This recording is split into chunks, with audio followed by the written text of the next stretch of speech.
What was the thing you thought stood out the most tonight? Well, our defense. I mean, you give up 50-some, whatever it was, 44 points in the paint. Our turnovers killed us all night, which led to them getting shots in transition. Thought we did a poor job contesting. I mean, again, they were 5 for 22 at the half from 3, and I think they were 14 for, my math is not good right now, but 14 for 19 in the second half. And Buzelis hit a bunch of those, and you're willing to live with a couple. And then we turned off some of the shift notices, and then the contests weren't great.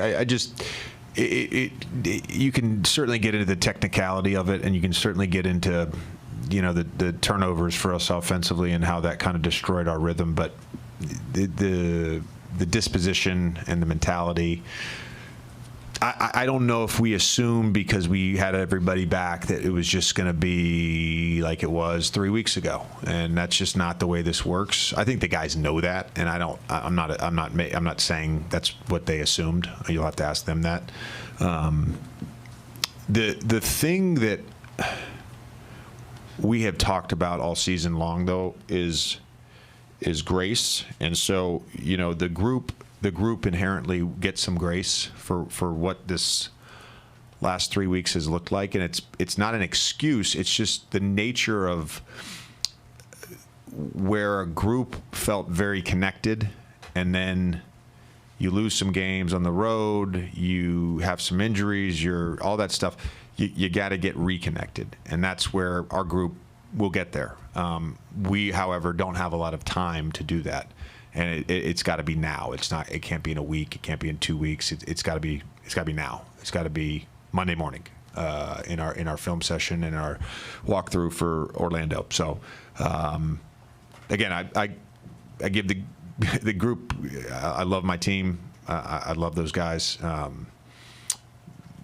That was the worst our defense has looked, frankly, maybe all year, but certainly in the last 3 months. To follow up on one of the things you said with LeBron Ruby coming back, do you think there could be a collective almost, okay, that this is going to be good now, this is going to be settled, and maybe you lose some of that, not the edge, but just that, is that natural? Can you feel that once the game starts?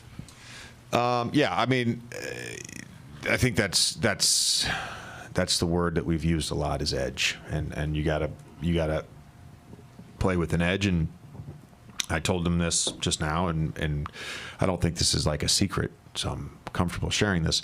But our success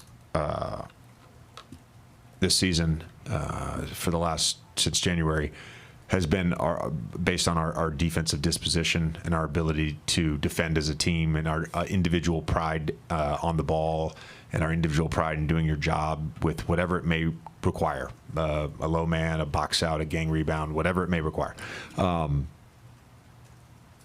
That's going to determine our success for the next 3 weeks, and that's going to determine our success if we are able to secure a postseason berth. With Rui missing almost 4 weeks and LeBron missing 2, whenever they got back, and you acknowledged that there just wasn't any both space. those guys were out of rhythm and out of sorts. Right, so you knew whenever that was going to happen, like there'd probably be some adjustment period.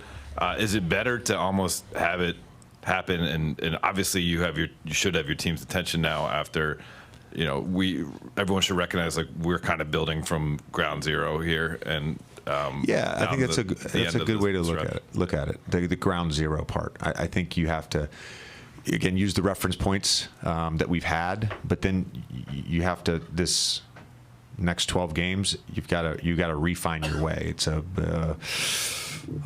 perpetually flowing river that we've all of a sudden run into a beaver's work. We've run into a beaver's work, and we got to get the water flowing again.